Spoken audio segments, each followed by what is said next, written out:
All right.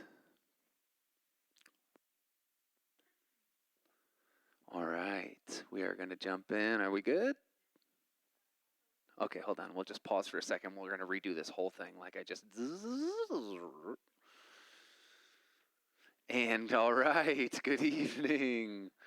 Welcome to Takeout. We are going to finish the book of Esther tonight. Chapters 8 through chapter 10. I don't even know why they split chapter 10. Doesn't it feel kind of foolish to me? I'm like, just tack it on to the end of 9. It's 3 verses. It's like not even a paragraph. Felt ridiculous. It is significant, but why not just make it a part of chapter 9 is more or less my thought process. But, you know, I'm not going to argue with the guys who formulated the scriptures. Not too much tonight. Let's just do a quick recap. We're going to find all of our similar characters in our story. Remember, the book of Esther is a story that's unfolding. And big theme, obviously, throughout all of Scripture, but very intentional and very, very relevant in the book of Esther is the story of deliverance that takes place. And the idea of reversals. And Jason introduced us with this main idea that the book is about power, about deliverance, and about reversals. We're going to talk a little bit about power tonight. I think there's some really cool reversals. We kind of see some culminating things take place in tonight's text. And then week 2, we did chapters 2, 3, and 4, which I did, and we talked about a little bit more about deliverance, and we talked about how nothing happens by chance. If you were there that night, there was a lot of array of topics that were discussed, so I tried to summarize my own notes, but even when I looked at them, I was like, what did I say that night? So that's either a good thing or a really bad thing. And then last week, not Pastor Michelle, but one of our deaconesses, Michelle Dant, taught, and she talked about what does it look like based on Esther's model to take risks for others. And what does it look like for us to open ourselves up? She talked about her vulnerability. It was just really good. And so we've got same characters involved. We've got Mordecai. Remember, he's the son of Shimeah, son of Kish, a Benjamite. Remember, we talked about that in week 2 about how significant that is because it is quite obviously he's mentioning the things that follow his name on purpose. There's a ton of intentionality. Remember, son of Kish and Benjamite. Those are the same things that were attributed to the first king of Israel, Saul. And then Haman, the antagonist, we see him appear in the early parts of the book, and we see his demise last week, right? Pastor Michelle, I'm going to keep calling her Pastor Michelle because we have a Pastor Michelle.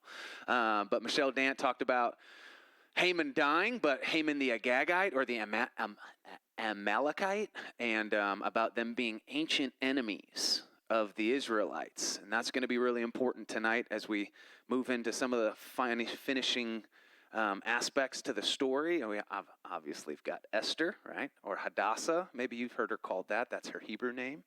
And Ahasuerus or Xerxes, the Persian king, who Esther goes in and becomes his queen.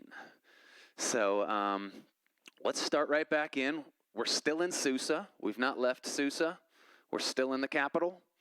And we jump right into the text tonight, and I think we've got some very interesting things. We're gonna go to this. The first set of questions going to be kind of an out loud. I don't know. I kind of want to hear your guys' opinion. We're going to compare and contrast Haman and Mordecai, since they are two kind of opposite figures in the story. So Haman has been hanged, right? That's the end of chapter 7. Haman. We remember what Michelle was talking about last week where, you know, the reversal takes place where, you know, Haman thinks the king's bringing him in to honor him. And what shall be done for a man who needs to be honored by the king? And Haman's like, oh, baby, I'm going to put all this stuff out there because he's convinced, right? As most people who are like, you know, like really hungry for power and like really all about themselves. What do they always think everybody's thinking about? Well, just because you're always thinking about yourself doesn't mean everybody else is. Haman learned that the hard way. And so we find out that, you know, he finds out that it's Mordecai. Esther goes before the king, reverses the edict. The king has hanged Haman. on the gallows that he built for Mordecai. And we start with a massive reversal, chapter 8, verse 1. Remember, we're really trying to get you guys to think about this idea of reversals. I'm going to say something about reversals before I jump in, okay? When God's about to do something like reverse a whole situation, and I said this when I taught last time, it almost appears like God is not anywhere to be seen. It's very interesting, and I'm not sure why he does these things, but I think it's because we really don't have eyes to see his movements, to be honest with you. I think that's why Jesus came and was like, he who has eyes to see or ears to hear, let him hear. And like, it's why the disciples, when they came to him and they were like, what does the parable of the sower mean? Man, you are talking like in riddles and fables and you're talking in code, man. What the heck? And he's like, I'm only going to tell you.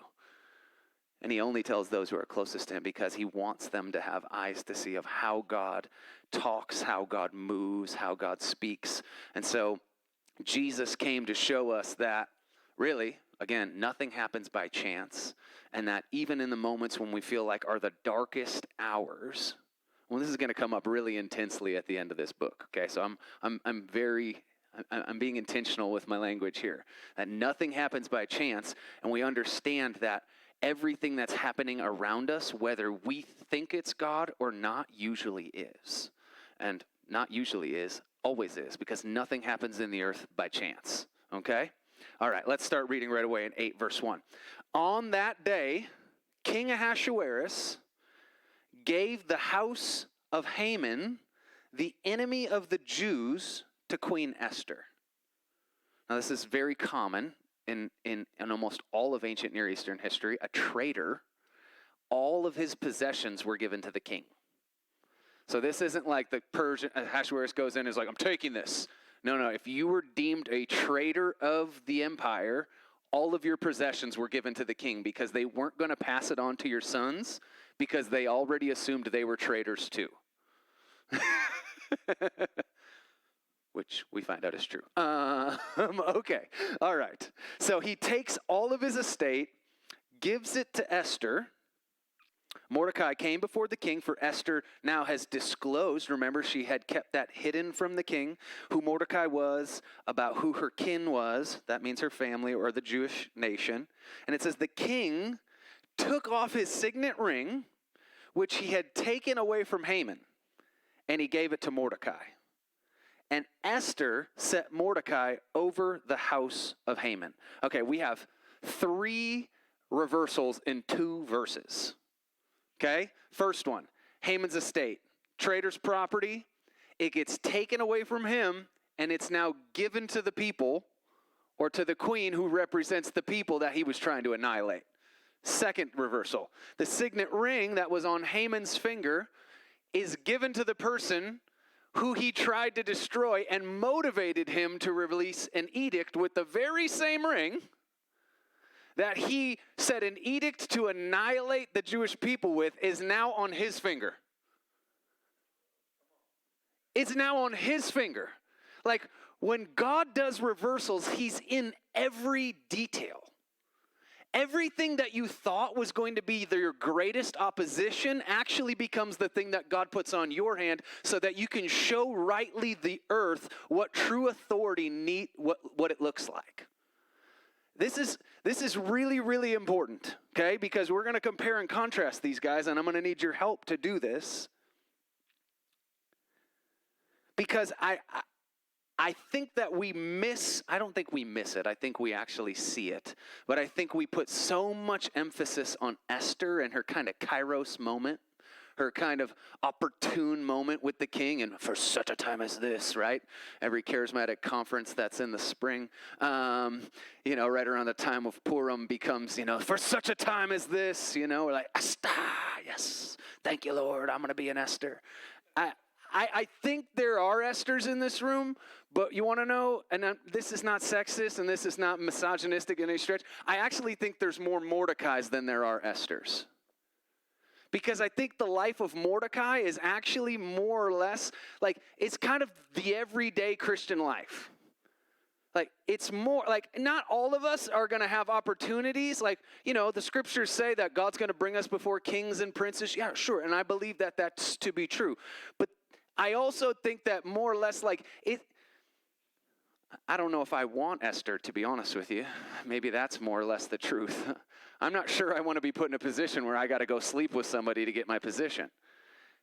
I'm not saying that that was wrong of her. It's the position that the Lord put her in to submit to the king so that she could be put into a position for such a time as this. But that's not usually most of our lives. Most of our lives look a whole lot more like Mordecai. And so I want to compare and contrast that. What are some characteristics like, listen, we all live in this region, so we probably all know like about 1,000 Hamans, right? Like government workers, like come on. Like how many Hamans do you know? How many Hamans? How many Hamans do you know? Yeah, you know a lot, right? Like I've talked with lots and lots of government workers in this region. It's like, what are some attributes of Hamans? You can use the text. You can use just what you know to be, you've observed. Like what does it look like? Here, I'll start. Power hungry. Oh, okay, John, going for the deep well. Pride. Selfish. Oh, gosh, we love these guys. We don't have any judgment in our hearts, Lord, I promise. Come on, keep going. We're just being observational tonight. No judgment. All love. We love Haman. Conniving. Oh, this is getting good now. I don't know how to spell that. How do you spell that? How do you spell conniving? C, K, K. Oh, it is a C. Okay, C-O-N-I-V.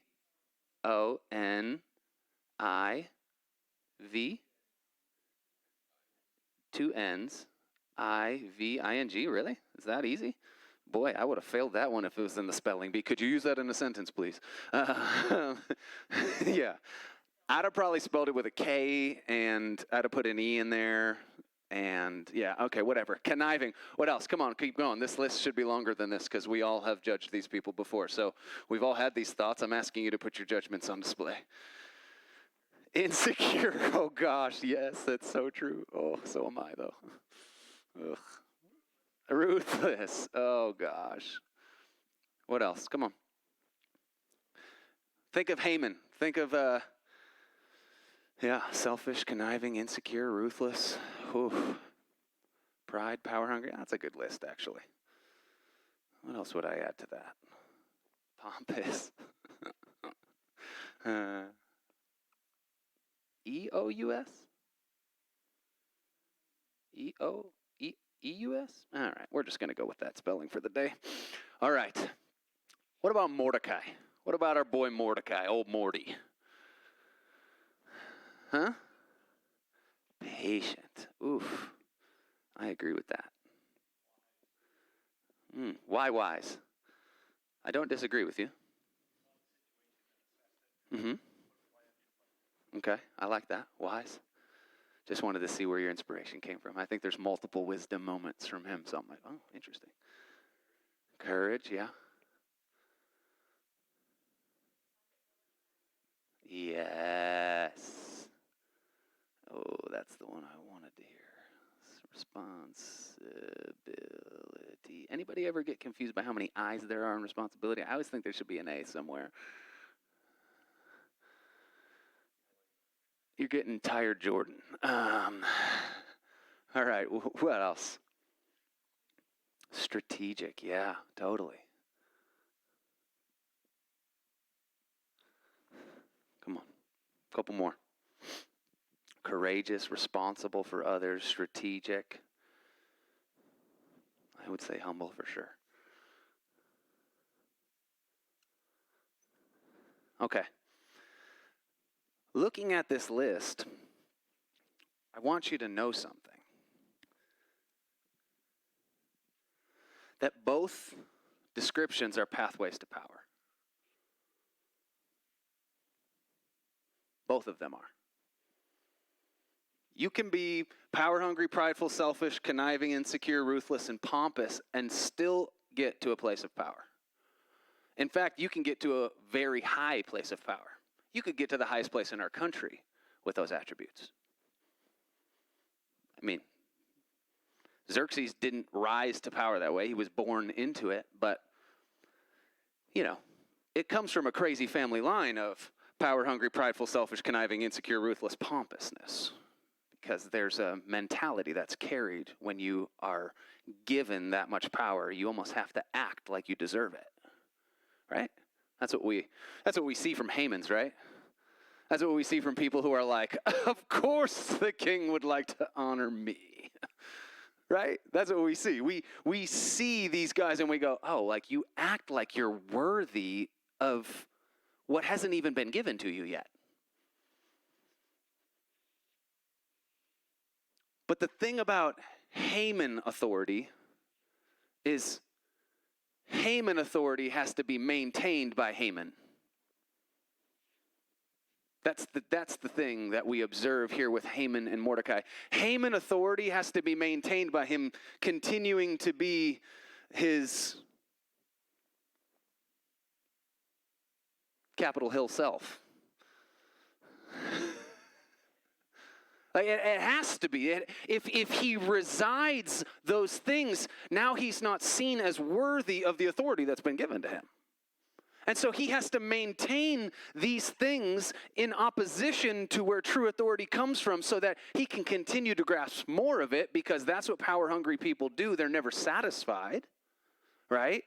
They maintain their hunger despite their place in their, where they're elevated to, which is what we see from Haman. He's literally the second most powerful person in the kingdom, and he's like, continue to honor me. But then we see a guy like Mordecai.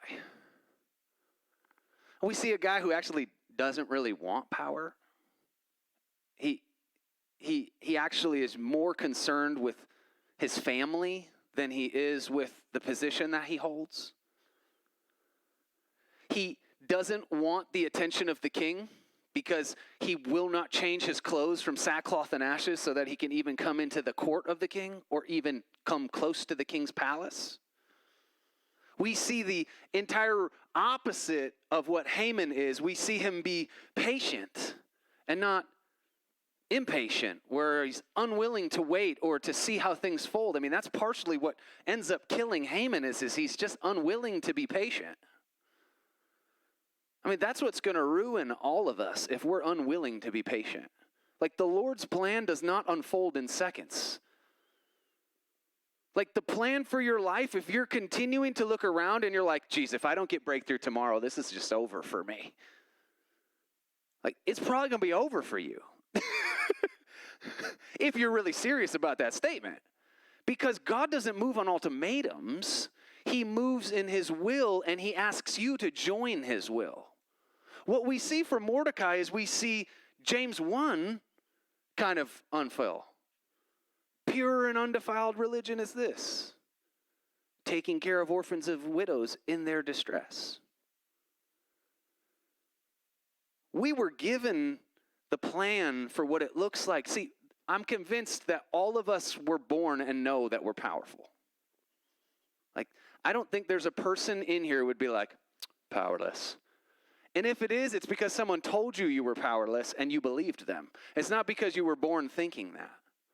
Like, we all understand that we're made in God's image and we're made in his likeness, which means we're not just born with this feeling of like, well, looks like I'm just going to be a homeless bum for the rest of my life. Like, no child wakes up and is like, what do you want to be when you're older? And he's like, I want to beg for money at the corner right by the Lincoln Memorial. Look, it's a great life. No one's born that way. We're all created in his image and his likeness. Trust me, I got 4 of these little mugs. They're like, one of them's like, I'm going to be president of the United States. I'm like, oh gosh, we're really getting this well. I'm like, you want to be the most powerful person in the world? Okay, great. It's Jovi, if you were wondering, right? If you've met her, you know. You're like, yep, she probably will be it too. Hopefully not for these reasons. This is mine and Kelsey's job. Keep her from being Haman.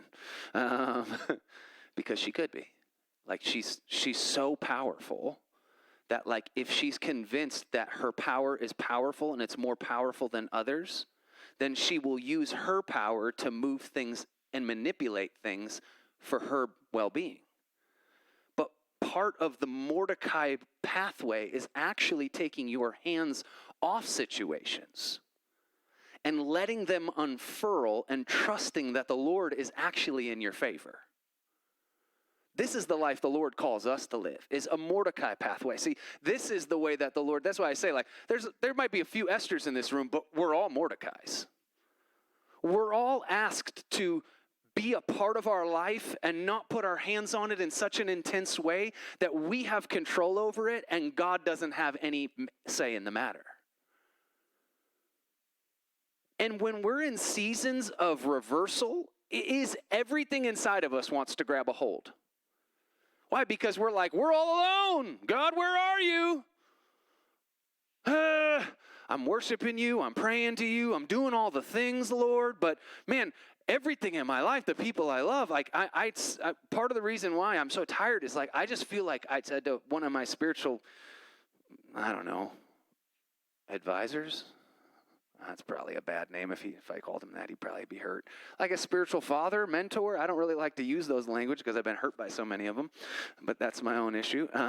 Doesn't change who they are, I guess. I just called him and I was like, dude, everybody around me is just going through hell.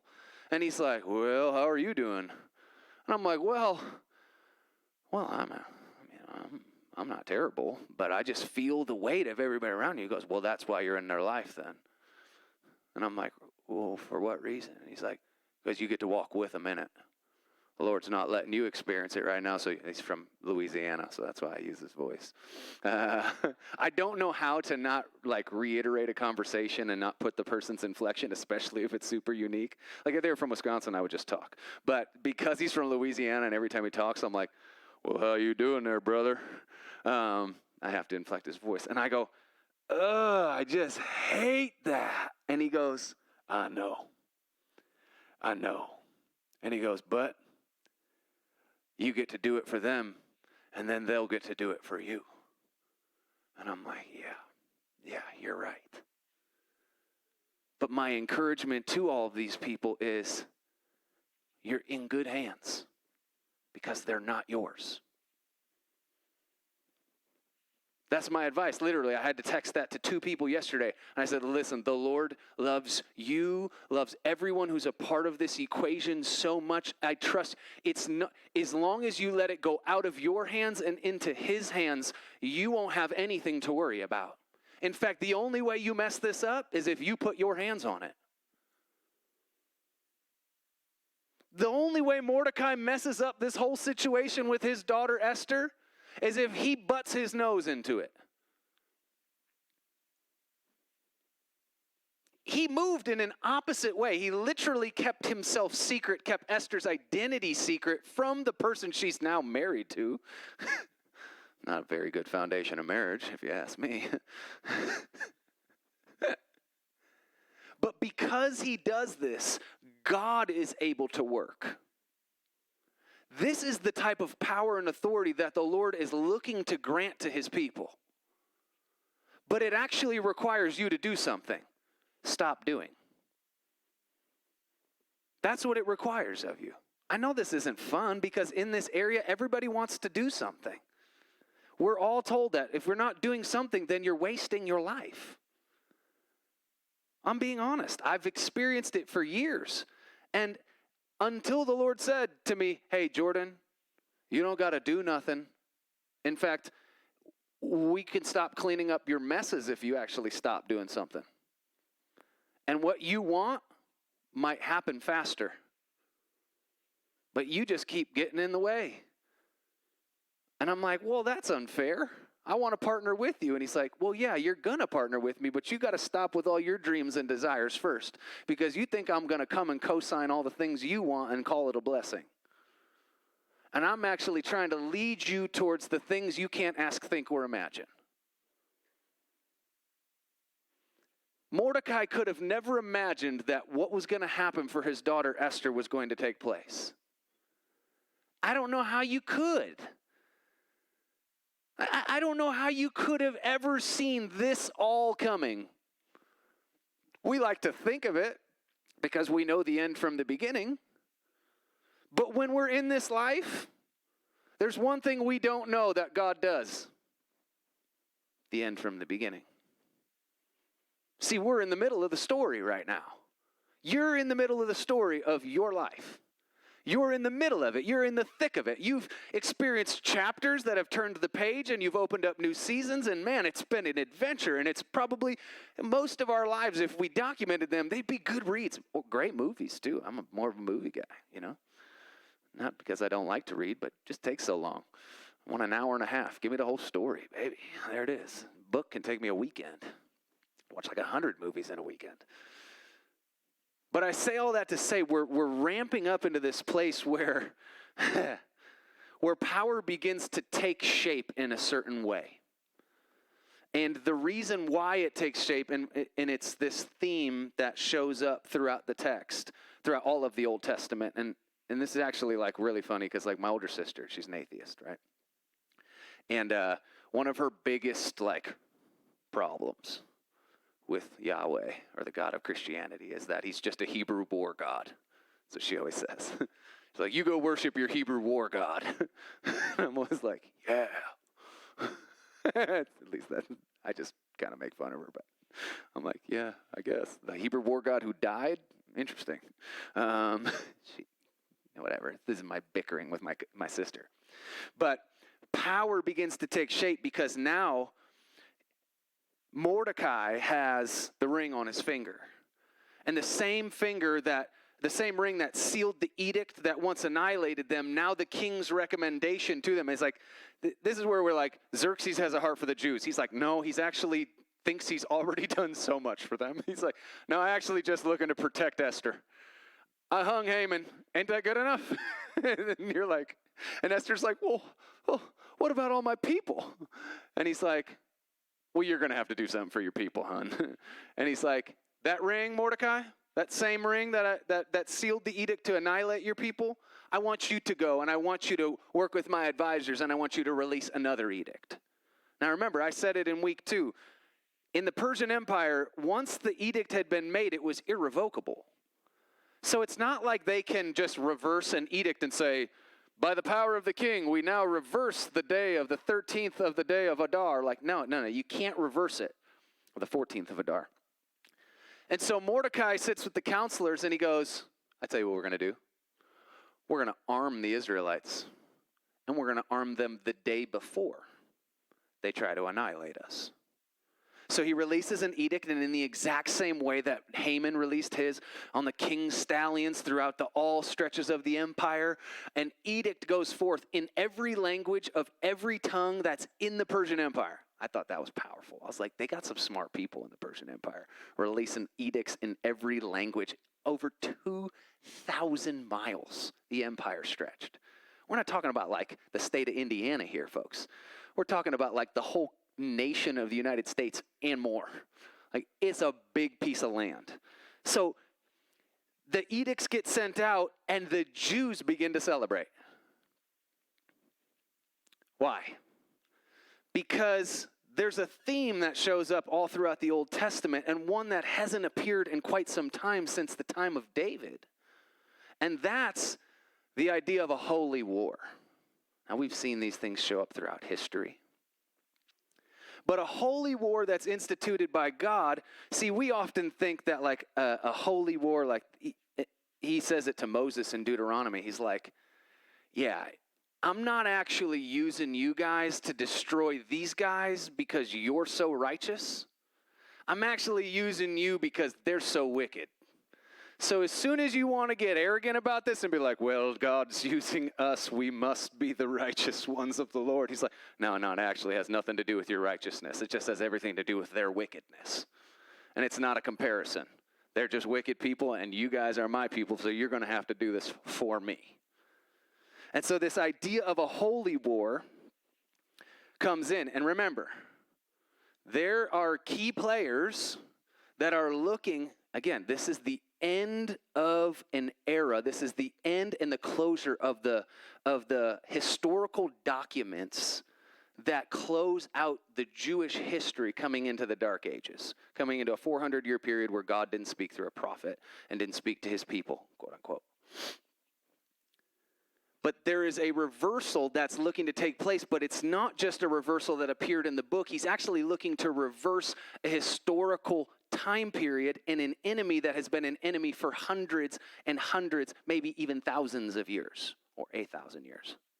He's looking to destroy the Amalekites because they were the people that were so wicked that God said, I want you to smite them and I want you to kill every woman, child, and father, and every animal as well. Jeez, even their pets. Brutal. These people must have been wild. God was like, I don't even want their dogs repopulating. And we know that Saul fails to do this. And he actually says to them, do not take any of the plunder. Do not touch the spoils. I want you to destroy it, and I want you to burn it to the ground. We know Saul doesn't do that. He takes all the sheep, the pure and spotless ones, and we're gonna sacrifice these onto the Lord. He doesn't kill King Agag. Samuel ends up hacking that brother to pieces. Praise God for Samuel.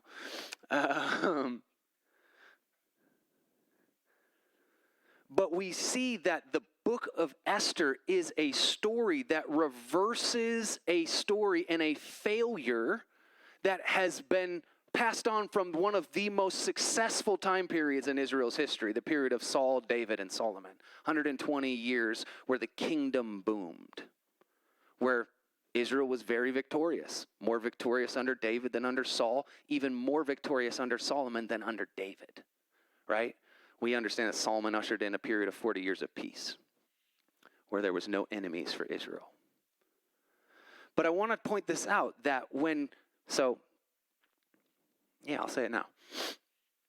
That God, when he does a reversal, he doesn't just reverse the things that are a part of your life. This is where it's applicable to us. When God is restoring something, Pastor Alvin, right? January. Well, actually, he said it in November, and we were all kind of like, oh, when he said it, I'm telling you, I know we've said it multiple times, but there was like a measure of the anointing from the Lord that showed up in this little beach house on the bay over in Kent Island, and we all just started bawling. Like immediately when he was like, I just feel from the Lord, I feel like because we always have to pester Alvin to get the word out of him. We're like, hey, PA, hey, it's November, pal. January's a month and a half away, and if we're going to do anything that's like anything concerning what your word for the year is, we kind of got to know it now, like 6 weeks ahead of time, because we got to make graphics, we got to make this. Krista's got to do her anointing with install, and that's going to take at least 6 weeks. And so we're like pestering him to get out. And he goes, the word of the year is restored. And it was like, we're all crying, and we're like, oh my gosh, it has to be it. Like, it was the craziest thing. But as we've journeyed into this year, you want to know what I've learned about restoration? Is that I think too small when I think of restoration. Want to know what I've learned? Is that when I think restoration, I think a lot like Haman. I think very selfishly. I think, Lord, what are you going to restore for me? I begin to have my eyes set on things that I've lost or I felt like the enemy's stolen. I'm like, Lord, is it really all coming? And the Lord's like, yeah, it is, but is that all you want? See, this wasn't just about freeing the Jews from the annihilation of Haman. This was about restoring and reversing something that was a failure from generations ago. See, when God restores things, he doesn't just restore things that you lost. He restores things that your dad's lost, your mom lost, your grandfather lost, your grandmother lost, your great-grandfather lost, your great-grandmother lost. He begins to go into the bloodline and purify it and redeem things that you couldn't have even imagined or thought he could do. He goes back to correct the failure of Saul. What? What does that mean for us? What does that mean for your life? What failures that have marked your family for generations? What about what adultery spirit has been on your family? What alcoholism spirit has been on your family? What abandonment spirit's been on your family? These are the things that God's looking to restore. Not just freeing the current situation. That's going to be great. It's going to be worth celebrating. But the truth is that when we look at it, there's deeper fingerprints that go back generations, hundreds of years to redeem and restore that which we thought could never have been restored. This is what the New Testament talks about when it says that God can redeem time. He can go back into the history books and he can undo failures from hundreds of years ago. Listen, my family has a problem with divorce. A problem with adultery and divorce. A massive one. The only person on my mom's side who has not been divorced, there's several in every generation. In this one, just my mom. Yeah. But almost with my uncle and almost with my aunt as well. They've worked through it, praise the Lord. But my great-grandfather, I thought my great-grandfather and my great-grandmother lived, but God, after they passed, I found out that my grandfather was not a good man. Was a man that molested my mom and cheated on my grandmother multiple times. This famous story my mom says. She tells me, she's like, she talked to Grandma Betty after Grandpa died. Grandpa died of leukemia at 91. Grandma lived to be 100. And she's 98 years old. And she was just like, at the end of her life, she made me laugh so many times. She had this medicine that was just DM on the bottle, and she called it her damn medicine. Yeah. I came in and brought my homecoming date my sophomore year, and she came out of the bathroom and goes, "Oh, sweet honey, I just got done with my BM." I was like, oh, God, no way. BM's bowel movement. So I was like, oh, Lord Jesus, what's going to happen? I just brought my date here. I really like this girl. But anyways, long story. I'm getting off track.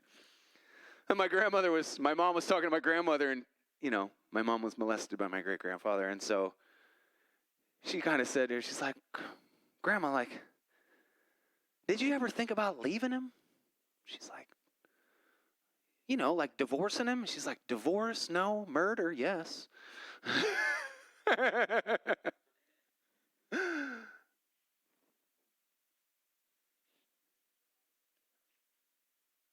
But you want to know what's interesting is I've begun to read the book of Esther, and I've begun to realize how intentional the Father is when he restores things, when he reverses things. I'm beginning to think so much larger.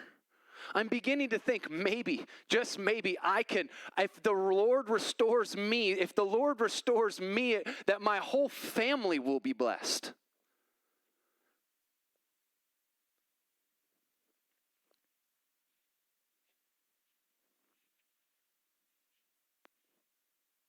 I'm beginning to understand that restoration, when God pours it out, it's not just for me. In the same way that when God was reversing the situation for Mordecai and was restoring Esther and was doing everything for her, abandoned, rejected, both of her parents died, adopted by her uncle, then pulled from her uncle's house, brought into the king, and could her life have gone any worse?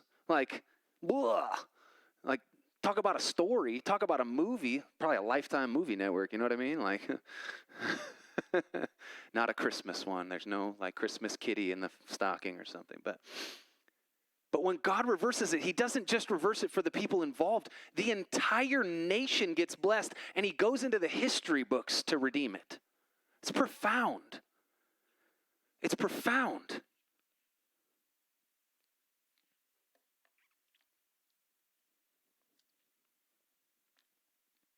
And so we see this edict made. The Jewish people are armed.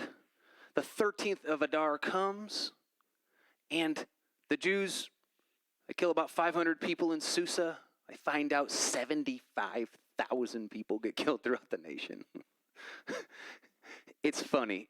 I'll tell you why it's funny. Most commentators are like, this is humorous. This is almost meant to be satire.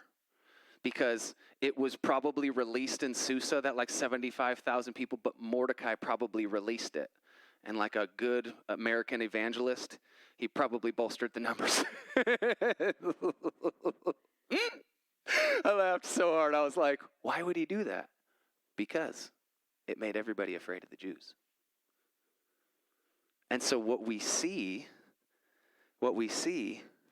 in a very similar fashion to the way Mordecai embraces this leadership and this thing, this James 1 mentality, this patience, this leadership, this wisdom, this responsibility, this courageousness, this humility that comes on him. We see that when we actually submit ourselves to God, that God actually fights for us in the same way he did in the land of Canaan when they stripped all of the kings from their fortified cities.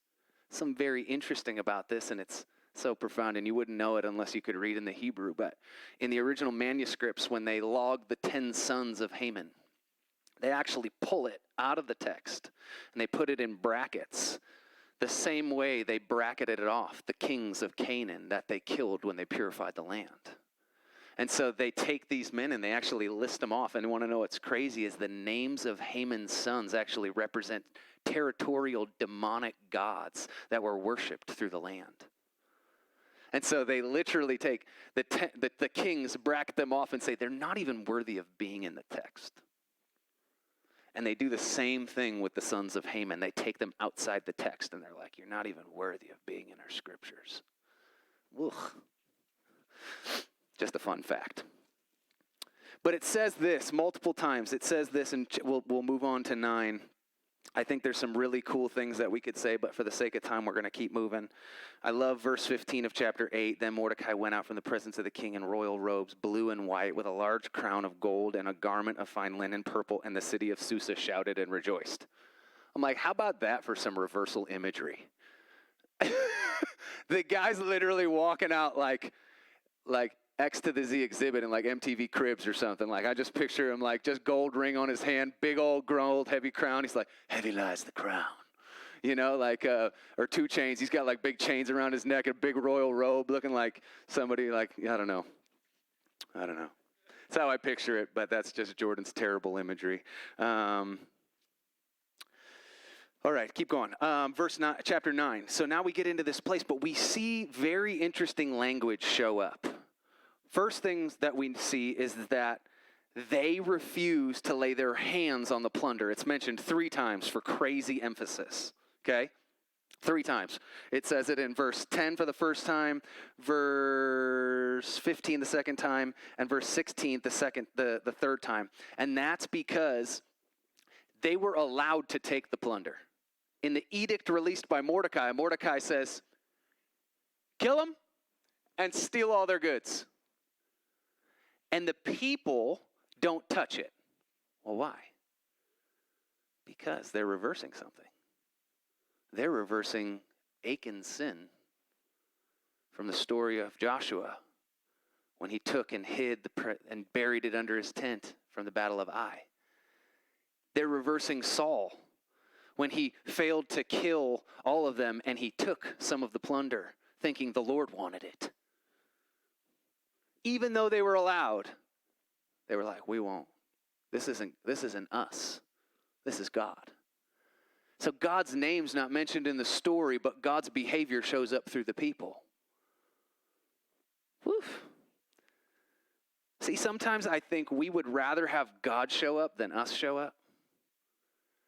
If I'm just being honest, like if I could just tell you one of my biggest woes with charismatic Christianity is we want God to give us manna from heaven all the time. We would rather have God give us supernatural bread from heaven than us be able to look at our brother and be like, do you have any bread? I'm just being honest. Like the mature way is actually not relying on God for everything, but seeing God in everyone. Is actually being able to look at my brother, look at my neighbor and say, I see the Lord. I see his image. I see his likeness. I see his goodness. What do you have? Do you have any bread? In fact, that's what Jesus says we should do, right? Friend who comes in the middle of the night for a friend looking for bread. I find it fascinating because while they're in the wilderness and they're just immature believers, not able to take the promise, he's providing manna and quail from heaven, right? But once they enter the land, the manna and quail stop. Well, they're in promise. Why wouldn't you just continue to give it to them? Well, no, because the mature in faith have eyes to see the things around them. They no longer need God to show up by a fire by night and a cloud by day because his presence is always with them, amongst them, with the people that are his. Okay, I'll get off that box.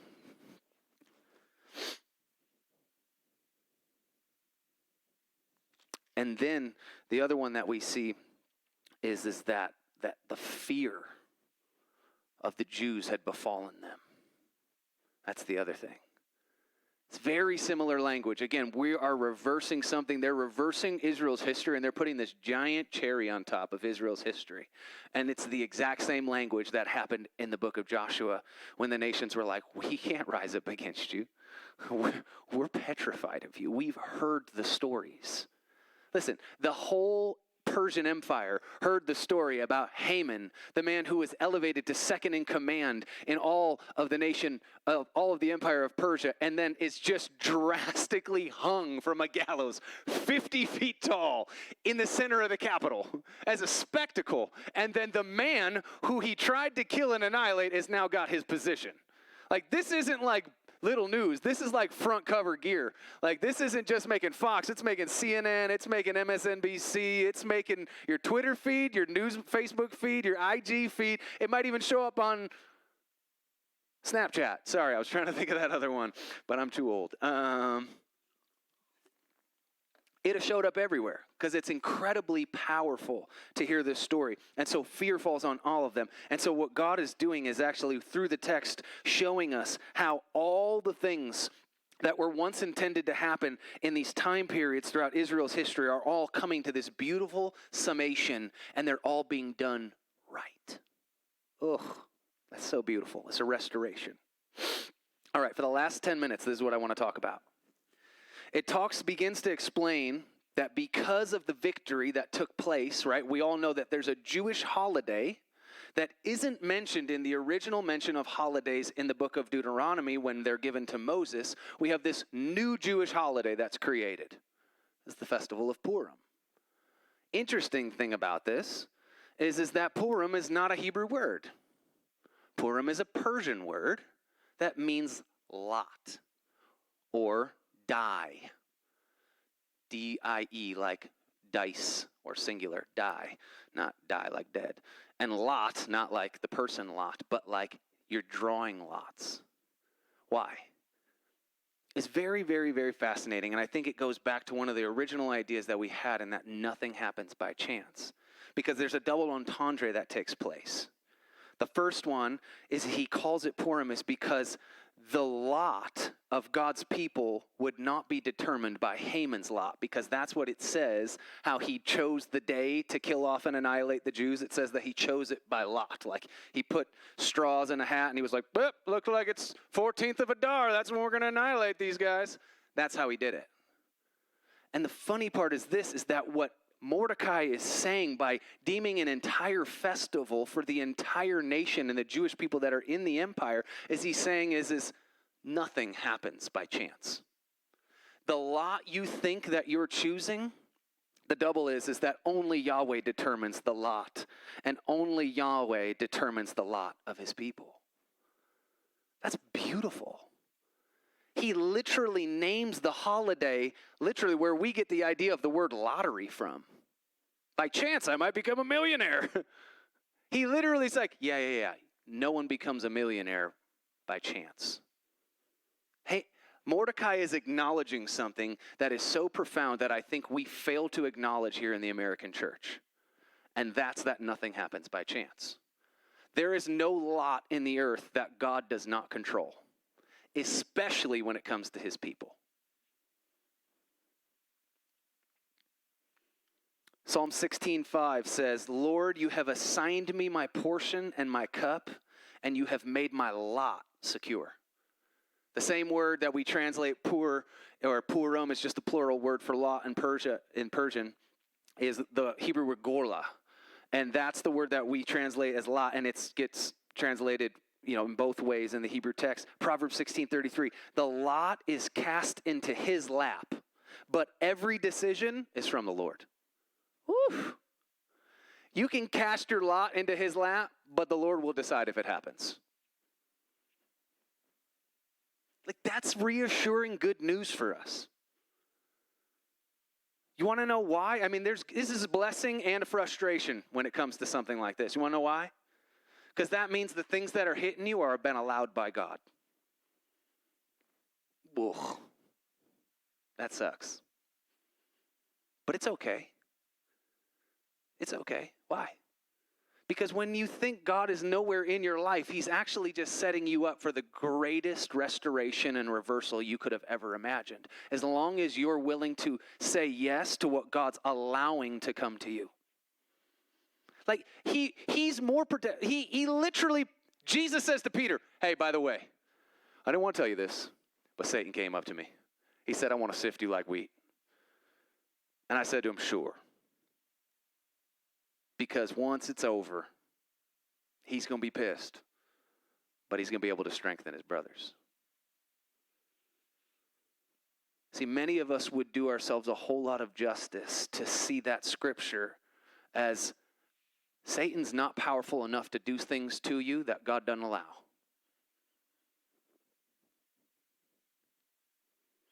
That's why I hate giving the devil credit for anything.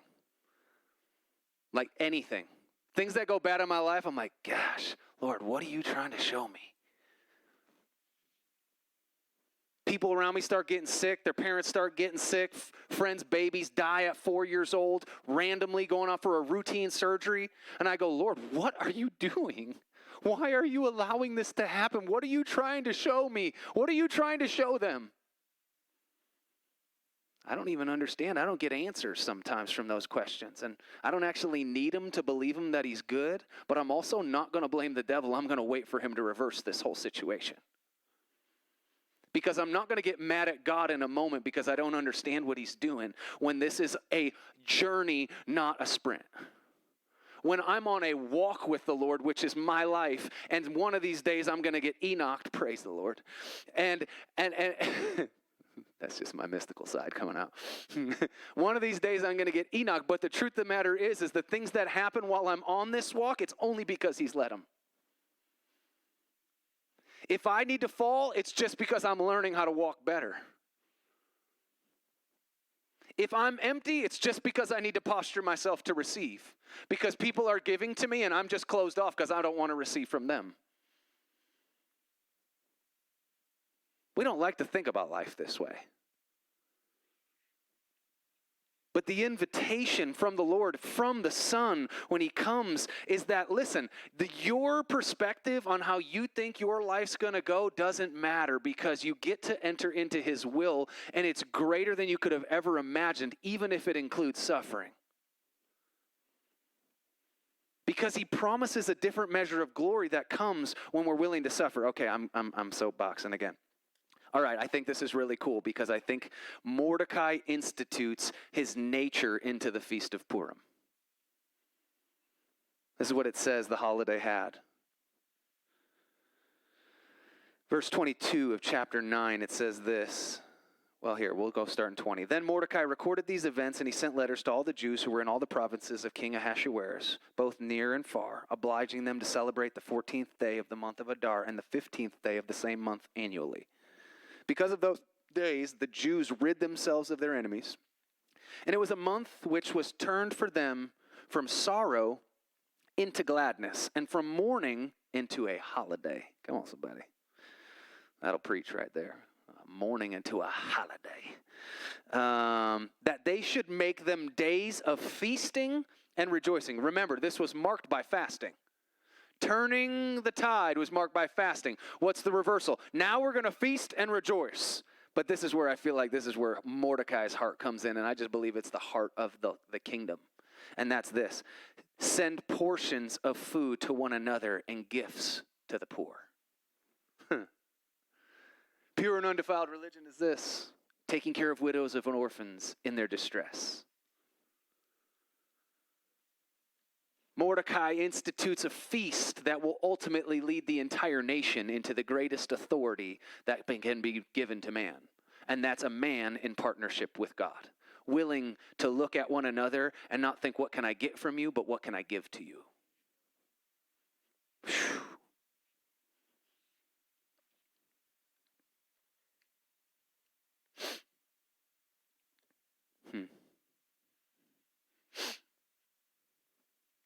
The last description in chapter 10, verse 3, it says, "For Mordecai the Jew was second only to King Ahasuerus, and great among the Jews, and in favor with many of his kinsmen. One who sought the good," that's the Hebrew word tav, "and of his people, and the one who spoke for the welfare," that's the word shalom, oof, "of his whole nation."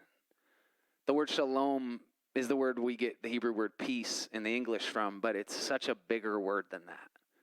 It's the word, I mentioned it on Sunday, the derivative of the word Shulamite that shows up in the book of Songs of Solomon is derivative from the word shalom or the word shalem, and it means complete or nothing missing. He was for the good and the completeness of all of his people. This is what we should be pursuing. Like, this is what brings about when God invites us into things where we can't see his hand, we can't see his fingers, we can't see his doing. We think all of this, like, this is my lot in life, Lord. That's why I think it's so funny that he named a festival after it. Because he's just laughing like, no, my lot comes from the Lord. And my lot is not what I think it is. I think this is all going to destroy me, but God is actually working in the background. I can't even see him. I can't even see him so much I don't even want to mention his name in the story. But I promise he shows up, and he shows me that lot, chance, coincidence, only happens by his hand. And so tonight, as we close out the book of Esther, I want us to be brave and bold, and you don't have to be if you don't want to be. But I feel like there are some things that we have addressed or even said in our head that we've accepted as our lot in life. And God's doing a giant reversal. And so I want us to shout out some of those things. I'm not going to write them down, but I just think for the sake of prayer, I actually don't even want you to turn around and hear who said it if people are behind you. But I want you to hear it, and I want you to know then that you can pray. Because Esther knew one thing. She knew she couldn't do what she needed to do all by herself. And so she asked the nation to fast with her. And if there's something that Esther deemed was her lot in life, she was like, listen, if I'm going to go through this, if I'm not going to put my hands on this, I'm going to need everybody to be with me. And so I would love it if there were some brave people in here. But no pressure, because it's the last week, so I'm not going to see you next week. No, I'm just messing. Depression. Allergies. Oof. OCD. Gluttony.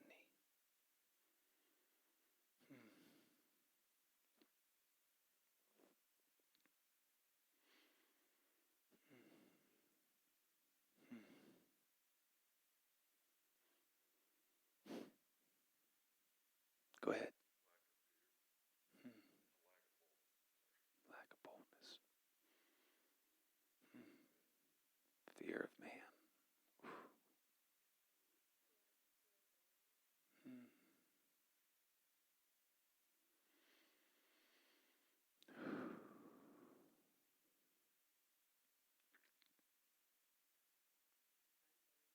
Yeah, I agree with that one. I was just about to say unbelief.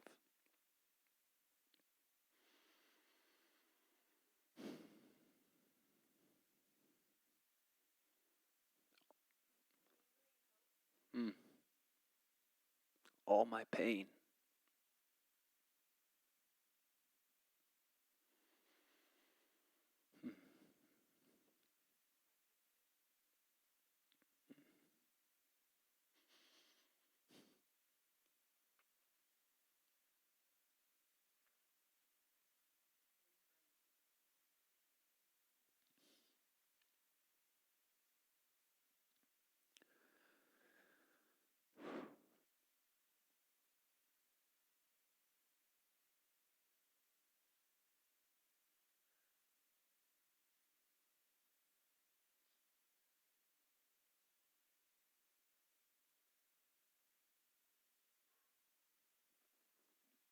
Anybody else?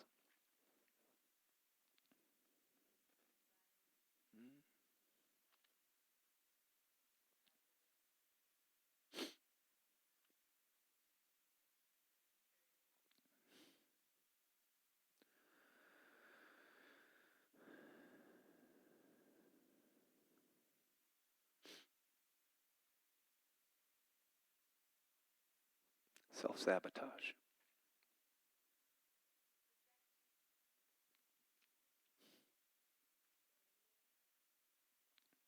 Mm.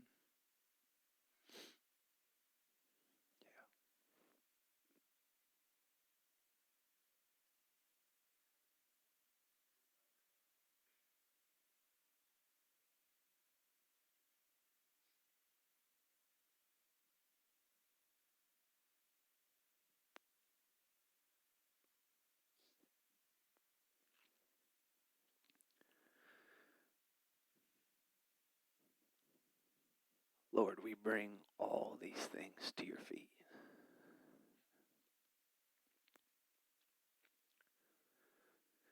We bring all of these things, Lord. These things that have become so real to us that they've become sometimes more real than you.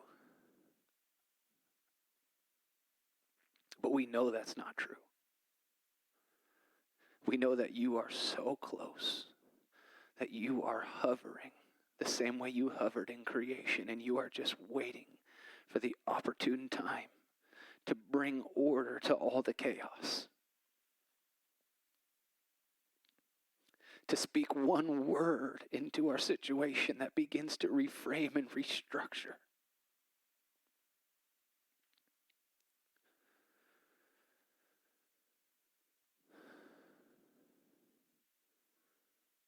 Let there be light.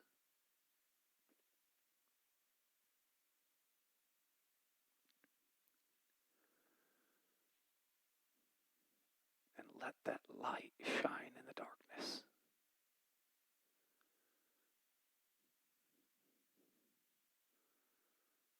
Let that light illuminate the others that are with us.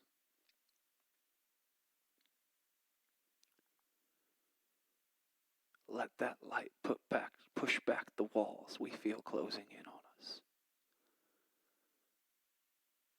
And let us see with eyes of redemption and reconciliation and hope.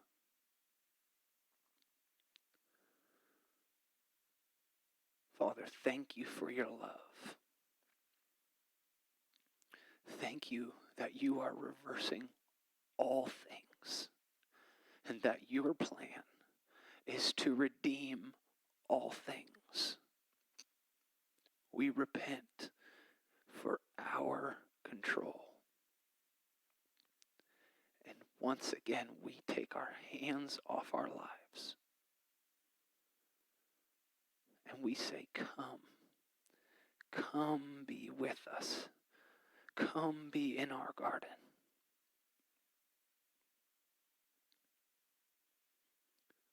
Holy Spirit, I bless each and every person here.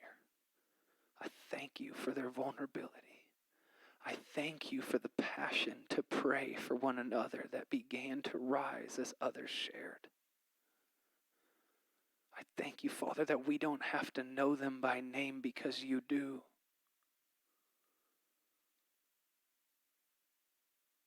And I thank you, Lord, that our prayers for one another are hundreds of times more powerful than our prayers for ourselves.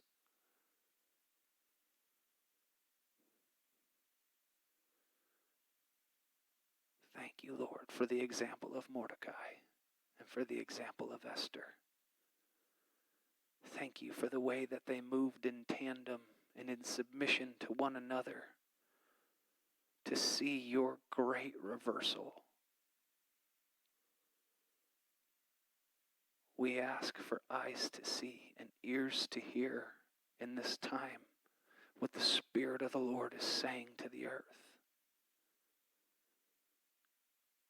We break off the box we've put you in that we say that you can only speak through. And we ask, Lord, for eyes to see in all of creation, the groaning for the sons and daughters of God to appear. In Jesus' name, amen. Thank you, guys.